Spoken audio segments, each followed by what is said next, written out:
Vous êtes, on va dire, plongé dans le monde du numérique, Tout à fait. l'informatique, ça c'est un autre aspect, on reviendra. C'est tout numérique.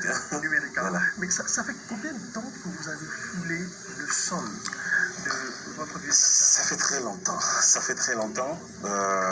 Bon, à tout casser, ça fait bon. De façon permanente, je dirais que ça fait une trentaine d'années.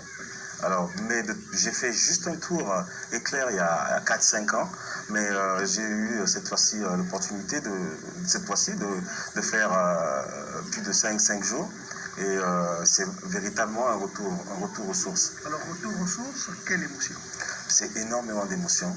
Il y a des paysages qu'on ne voit nulle part. Vous pouvez aller à Dubaï, ce ne sont pas les mêmes paysages et ça n'a pas la même valeur. Vous pouvez aller à Marrakech, ça n'a pas la même valeur. Vous pouvez aller à Paris, ça n'a pas la même valeur. Quand on voit le paysage qu'on a, on se dit qu'on a vraiment une véritable richesse. Dans certains pays, ils n'ont même plus de la verdure. Et nous l'avons à volonté et tout autour de nous. Et ça, c'est une richesse. Et c'est important de revenir à ces sources pour bien faire comprendre que la richesse, ce n'est pas forcément le développement urbain. La richesse, c'est tout ce qui est authentique.